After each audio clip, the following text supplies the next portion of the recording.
Sadhu, sadhu, sadhu. Namo tassa bhagavato arahato samma sambuddhassa. Namo tassa bhagavato arahato samma sambuddhassa. Namo tassa bhagavato arahato samma sambuddhassa. Homage to the Blessed One, the Worthy One, the Supremely Enlightened One. Homage to the Blessed One, the Worthy One, the Supremely Enlightened One. Homage to the Blessed One, the Worthy One, the Supremely Enlightened One. Sadhu, sadhu, sadhu.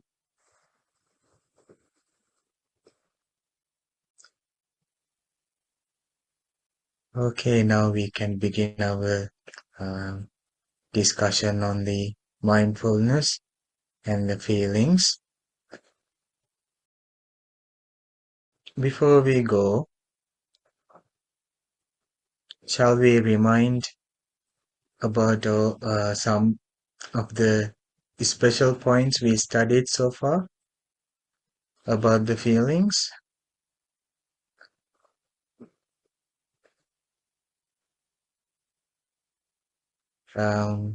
Those who joined to the previous session can share with me something we learned last week. What did we learn last week? Because we have today new friends joining. When we say feelings, what are the feelings? How do you define the feelings according to the Buddhist psychology? So we studied so far that Sukha, dukkha, and neutral. Upekkha. Yes. We studied that there are three feelings. In these teachings, there are three feelings. That's how Buddha taught. According to these teachings, it says that there are three feelings. Pleasant feeling, unpleasant feeling, neither pleasant nor unpleasant, which means neutral feeling. When he spoken about the feelings, he already spoke. There are three. Yes? Then the Buddha says that he abides contemplating feelings, ardent, yes, fully aware, and mindful, and putting away consciousness and grief, right? Yeah, before we go into that, if you give a simple definition to understand what is feeling means, how do you say?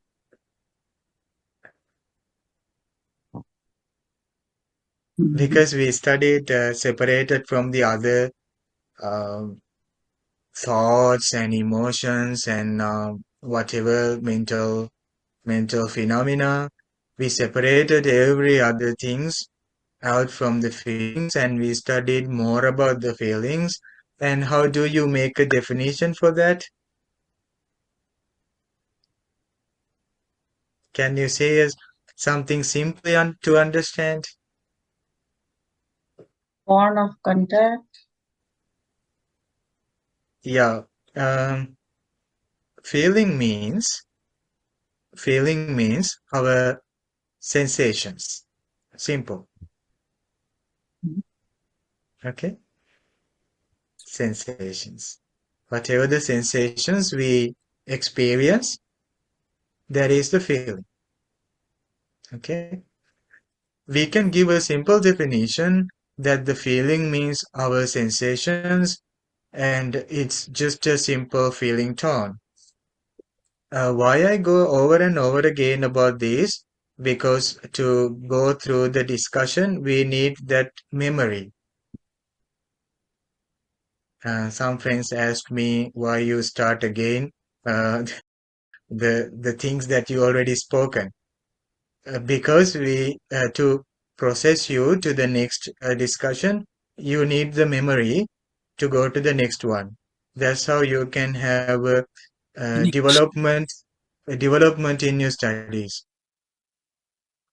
If you're lost among the still lost among the information we studied last week, we can't go further. Yeah, that's why I'm asking questions, and sometimes I explaining over and over again the same thing. Yeah, it's the feeling tone, because there are a lot of confusions and misconceptions about the feelings. Um, and do you remember that we studied that the feeling is different from the emotions, according to the teachings? I'm sharing the original discourses with the spoken, without mixing it with the other external like subjects. So I try to go through the teachings. So then to reduce that mis like the confusion, I usually go step by step and sharing exactly what the Buddha mentioned and taught. So not the emotions, but the feelings are feeling tones. And the emotions are different from the feelings in this case. Not that we don't experience emotions, but emotion is seen as more developed version of the feeling tone that we get to experience. And then actually we studied last week that we need to focus to the feelings. This is the hardest thing. Probably someone can focus to the breathing by continuous effort, by time. A person can easily observe the breathing, but it's much more difficult and advanced when you go to the feelings to observe the feelings, right? So the feeling need to be observed uh, just as it is, and that's where this my friend said you need to possess some special qualities. What are those qualities? Let's see.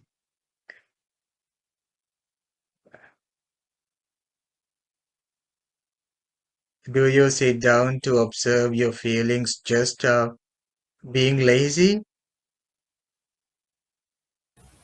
Or Fully like when aware? you have sleepiness? No, No. you need to, yeah, you need to develop ardent. Ardent means effort. You need to develop effort. To sit down, you need energy, you need effort. We normally don't sit down to meditate when we are lazy. So ardent is very important. Ardent, fully aware. The fully aware means your understanding about your life and about the feelings. That's what we are receiving through these discussions. You developed full awareness. And what is the next one? Mindfulness. Do you remember that? Ardent, fully aware, mindful. Next, what happens as a result? Putting away covetousness and grief. You put away covetousness and grief. Whatever the imbalances there are in the mind, put away means you don't focus to them, but instead you come to your feeling. You observe the feeling.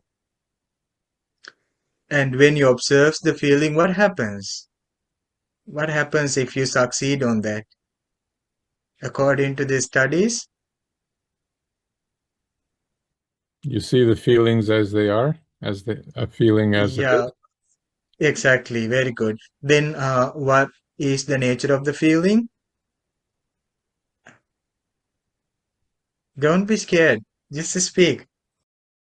Impermanent, but Yeah, impermanent. You see the impermanent. Impermanence. You see the impermanence.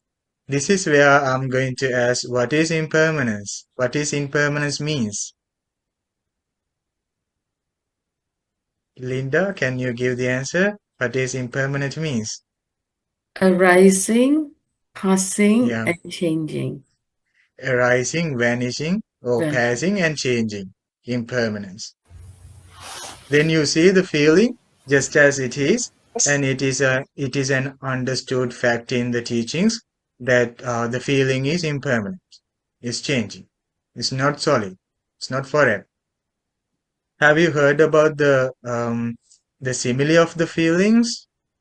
To understand the simile of the feelings, I have shared the to understand the feelings we have a simile. I have shared that one in my discussions. Can somebody remind me how you should see the feelings in a Water simile? bubble? In a simile? Yeah. Is Sorry. it the water bubble that's rain falling down? Yes. Yes. One need to see the feelings as a water bubble. That's the experience I said. That's the practice I said. Uh, you observe the feeling as it is to see its impermanence, but when it is seen through a simile, you can say it's just like a water bubble. How the water bubble appears when it is raining to a pond or to a lake. Have you ever observed? Have you seen raining to a lake? Mm-hmm. What can you observe? Water bubbles appears over and over again when the rain drops falls. Like millions, like everywhere. You see water bubbles appearing. In a simile, when you see the feeling as it is, that it's just like a water bubble. The water bubbles are not forever. It doesn't stay there as solid. As soon as it has arisen, it breaks. Arises, breaks, arises, breaks. So this person sees, oh, in the feelings, I don't have anything to grasp hold and keep it forever. Just the person experiences whatever the feelings occurs in their heart without trying to control it. This person release from the pain. Okay. Um, pleasant feeling, unpleasant feeling, neutral feeling. Okay. None of the feelings are permanent. Yeah. Before we go to that discussion, I will share you the meditation that we normally do to understand the feelings. Okay, there is a meditation we normally contemplate over and over again to understand the nature of the feelings. But before going to that, do you remember that I told you in our previous discussion that the feeling, when it arises, it is not under our control. It is impermanent. It's not something that we can control by our desire, like our view. We can't control the happy feeling the way that we want. Do you remember we studied something like that? So the feeling doesn't belong to us and is not me, myself, or I. Yes, but for what reason they are not under our control, like we studied that. I mean, let's say a pleasant feeling arises in us. Now there is the pleasant feeling, but I shared the teaching that it says that that pleasant feeling can be kept forever, and it's not possible to have kind of a self view over it, that it uh, easily go away, like it impermanent. I mean, let's say for an example, if do we like to have the feeling with us? I mean, happy feeling. Do we like to have the happy feeling with us? Yes, we do. But can we really keep that happy feeling forever together with us as we go forever? It's based on contact, and that's impermanent. Now, let's say, how about the sad feeling, the unpleasant feeling? Do we like the unpleasant feeling? No. Do we really like unpleasant feelings? No. Can we control that and leave it from a side that the way that we want?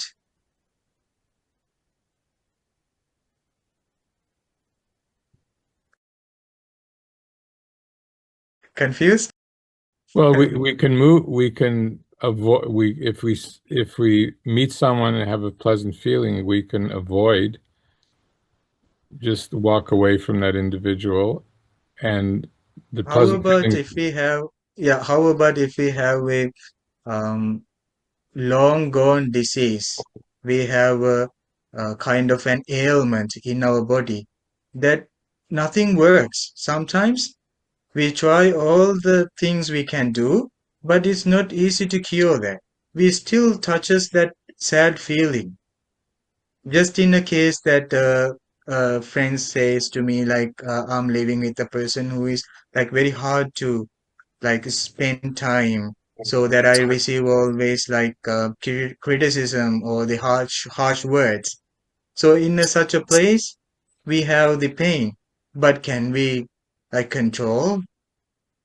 Well, yeah, we can go somewhere else, but in that place also there can be the same feeling, right? Is there a place that we can go forever without uh, having painful feeling, unpleasant feeling? No. No. So there is the same side, like there is the pleasant side of experience and the unpleasant side of the experience. Now, both of these things are said to be that devoid of the self-view. Self-view means we cannot command the feelings the way that we want and control them. Okay, I don't need. We can try. Let's say that I like always to gain the pleasant feeling and would love to live forever with that, but it misses, like it goes away. We never know when it goes.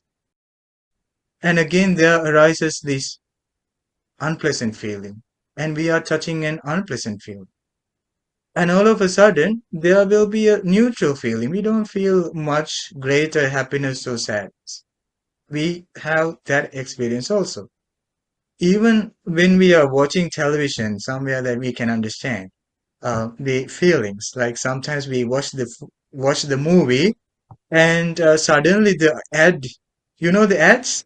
So ads break in. So then what happens to the happy feeling we are receiving? Change. Let's say we take the food and we eat the food. We are having pleasant feeling. We are expecting a pleasant feeling. We are receiving that enjoyment through the pleasant feeling. But all of a sudden, that taste changes and we feel sadness, unpleasant feeling. Whenever we loses the pleasant feeling, we fall into the unpleasant or neutral. Whenever we fall into the unpleasant, we can fall into the pleasant or neutral. So this changes. This keep on changing. Okay. So pleasant, unpleasant, neutral are under the control of, yeah, tell me, what is the answer? Pleasant, unpleasant, neutral feelings are under the control of Conditions. My commands, or another person's commands, or on what? Is it depending on conditions? It depends on 6 contacts. Please, if you can write it down. 6 contacts. 6 contacts. The feelings, whether it is painful, pleasant, unpleasant, or neutral, those are depend on 6 contacts. What are the contacts? Eye contact, ear contact, yeah, nose contact, body contact, I show friends are showing the senses. Some are pointing to to tongue, and some are like to ear, some are like to eyes. Yeah, it's good. It's good. Mm. That way we don't forget. That's good. Body contact, mind contact, 6 contacts. Okay.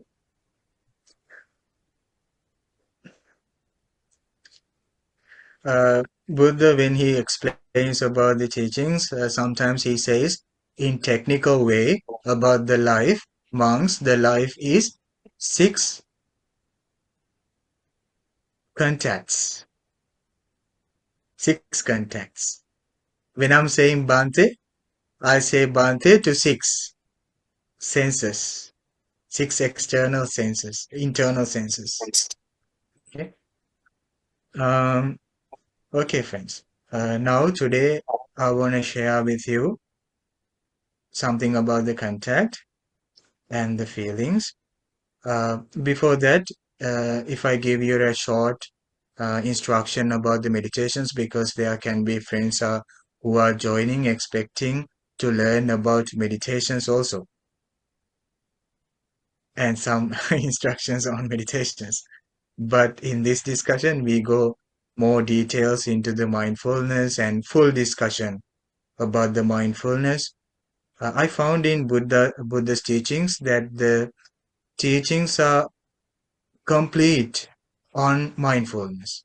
I mean, like it doesn't have parts from the mindfulness, but it has a complete teaching on mindfulness.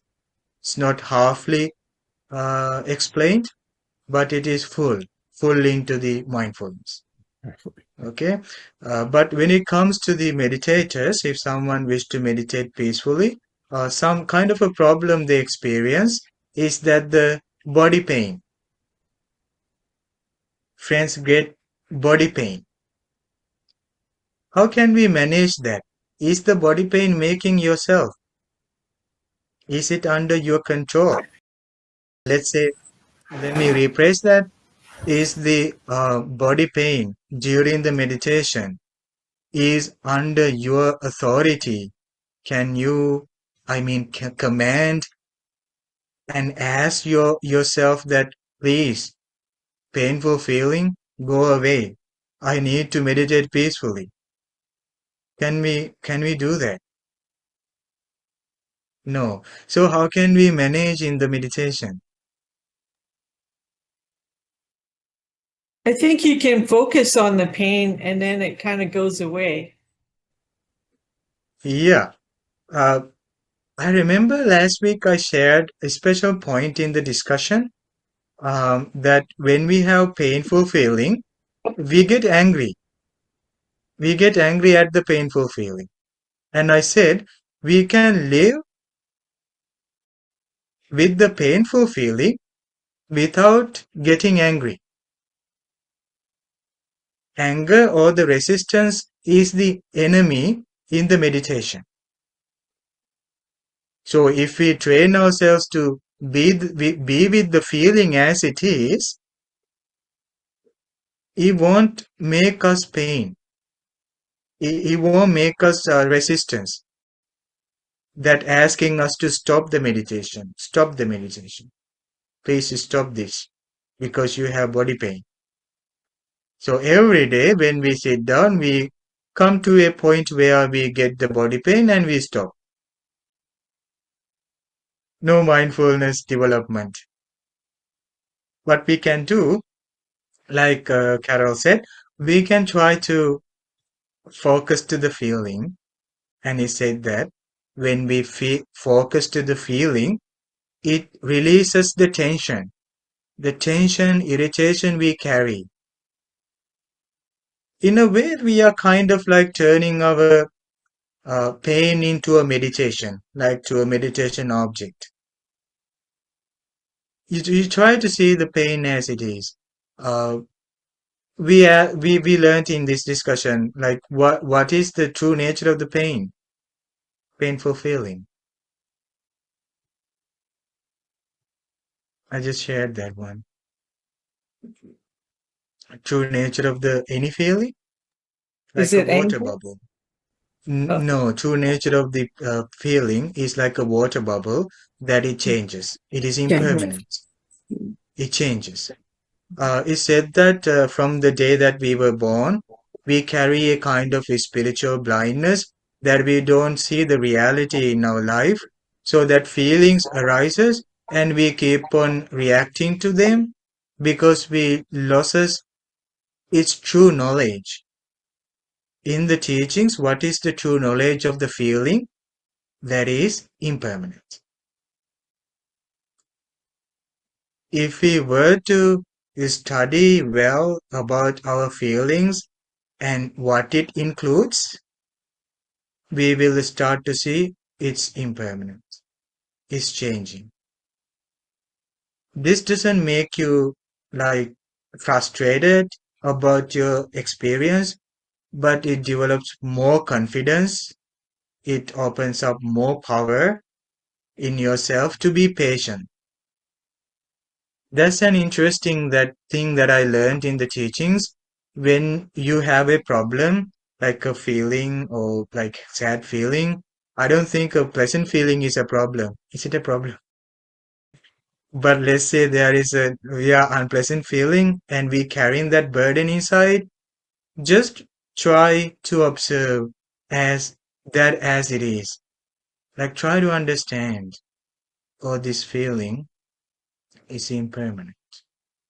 Okay. The next questions comes in when we try to understand the painful feeling as impermanent, because there are some unpleasant feelings that they don't go away. I have an illness, let's say I have this worst touch in my body and I have terrible pain and I'm suffering inside. Oh, why always me? Why do I have this unpleasant feeling? Then I start to meditate. Impermanent, impermanent, impermanent. But that's not true. It doesn't show me that impermanence because it lasts long. I mean, the doctors would say that, well, you might take 2 weeks to kill. Then you think impermanent, impermanent. Where is that impermanence? Then how do you understand this?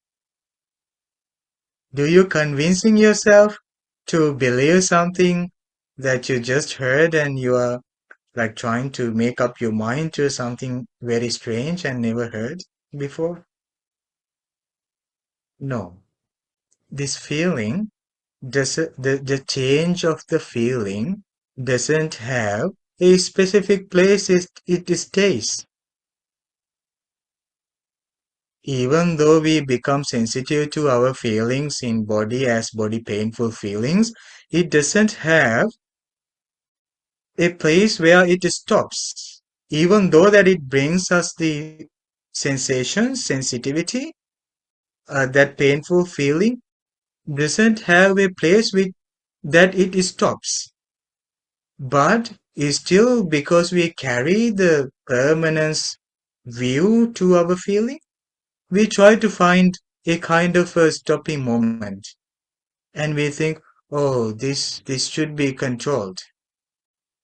So we become resistant to that painful feeling when it enters to us.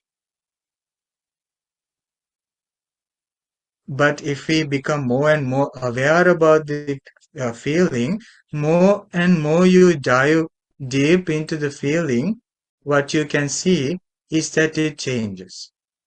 It doesn't have a place where it stops. But we expect that it should be stopped somewhere, and that way I should be able to control. Just letting go control, like just trying not to control the feeling itself brings the understanding, oh, this doesn't have my power over it. This doesn't have a solidity anywhere. It's just a constant flux of change. Okay? Monty, Let's say, in the case, yeah. Monty, in the case of a pain, that say a medical pain of some kind that is kind of permanent, like it goes on for weeks. Yes. Say Yeah. you're allowed to take medication for that, right? A Yes. painkiller. Yeah. Yeah. Does that affect meditation? Like, Affect meditation means? yeah. I mean, uh, you take the medications and you try to heal yourself, but in the same time, well, I think you have more power in your consciousness to control this. But it is said that Buddha also had diseases, but he never suffered from that. Hmm. There's something struck me. How he said that Buddha escaped from all the sufferings, but how he could do that when there are all day sickness, death, separation, and everything, like diseases and everything. Yeah. But that's when I understood, oh, this means that he had a more conscious power in his mind, well trained consciousness to control these, like to see the feelings just as it is. He said that he becomes sensitive whatever the experience he experiences, like he eat food and sometimes he feel pain, like the unpleasant feeling, but he doesn't make up internal suffering over that. Body pain is there because of the disease, but he never suffer inside in his mind. Medications would help us to forget the feeling, something doing to our nervous system, or probably like the painkillers, or probably it could help us to heal our wound. But inside of us, we still have the power to manage that painful feelings. Um, yeah, this is the place I wanted to share. Like, let's say that I have a disease, like I have a wound in my body. Now, body is the body, the internal sense organ, while the wound is seen as the external touch. The tactile object is still in the body, but we see the wound as external object that is touching our body so that we have painful feeling. So we have body and we have the touch, tactile object. Now we have consciousness that we become aware. We become aware about this. Okay. Now this three is said to be the contact. Do you remember that? When there is body, when there is like the object, the tactile object, and there arises the consciousness. Okay. That contact, tell me, is it pleasant contact or unpleasant contact? When we have a wound or something, what Unpleasant. sort of yeah, it's unpleasant contact, which means that contact means collection, gathering, like coming together. That three phenomena, like three components, are called contact. Now, this contact brings a feeling. It will never be a happy feeling, but it will be an unpleasant feeling. Now I have unpleasant. Then I can suffer inside. I can choose to suffer inside. Oh, why always I get injuries? Why that I fell down? Why I tried this, so I fell down, I got the injury. So we can increase our pain inside. Okay? But when I'm saying that the feeling, the unpleasant feeling is uh, suffering, like the sadness, and it is impermanent, is because that unpleasant feeling is under the control of the contact. Is our body changes or is it permanent? Body, is it changing or permanent? Changing. Changing. Wound, will that wound gonna be forever in the body? Hopefully not. That's where you cure with the medications. You bring the medication and you heal the wound. How about if the body changes, wound changes? How about the consciousness which dependent on that too? Does that consciousness, the touch, like the consciousness means the faculty which brings the retrieves, which brings all the information of the wound, awareness. That's the consciousness. Awareness is the consciousness. I mean, consciousness has the power to get all the information from the wound, and it brings us the contact and the feelings. Right. So depending on the body, depending on the wound, we develop consciousness. Consciousness arises, and that is the contact. And if I ask you, is the consciousness permanent or impermanent? Consciousness is just ask- permanent. Impermanent, Bhante. I'm just asking about the consciousness which arisen based on the body and the wound. Is that consciousness, like that fresh consciousness arisen, like the fresh awareness arisen together with the body and the wound, is it permanent?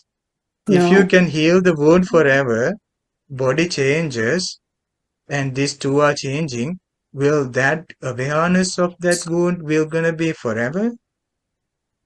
It's impermanent, Bhante. No, it's impermanent. So that's the relief. If you have impermanent things here, body, wound, consciousness, can you ever create a permanent thing from impermanent things? No. No. Can you create permanent things out of impermanent things? No. No. So feeling is impermanent.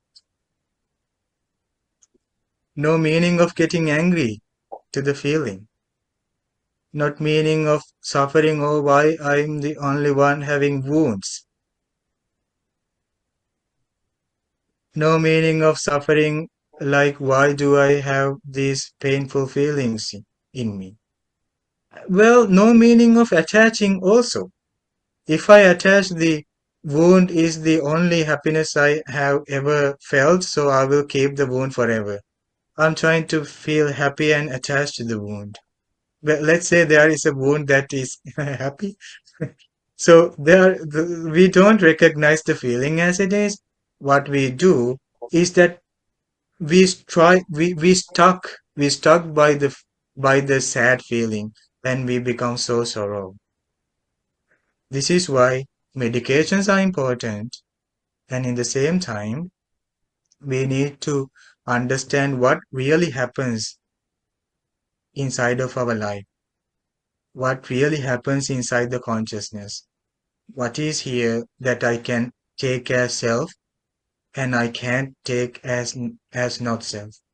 What are their things? What is going on here?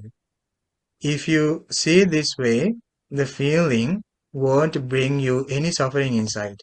You just observe the feeling as it is. You meditate, you feel sadness, you think, oh, my body is changing, impermanent. Touch of the floor or something, or the cushion, a painful feeling, that's impermanent. And consciousness impermanent. Contact is impermanent. Now I feel the unpleasant feeling. That too is impermanent. When you see this, it will release your tension. It will bring so relax.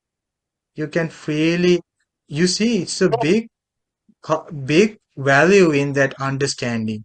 You let go all the irritation you are receiving to your body, and you can peacefully continue your meditation. So is it kind of like non-resistance? You're not resisting? Yeah, but you can take that by emotionally, like, okay, today on I won't resist, but you need to study this and understand this process.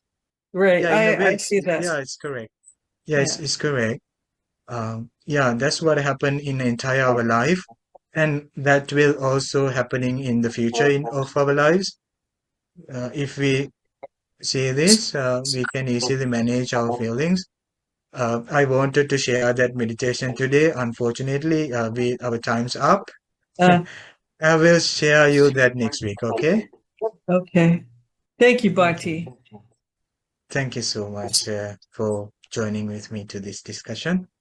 By the power of the merits we accumulated, may we have the great opportunity to attain the perfect bliss of our mind.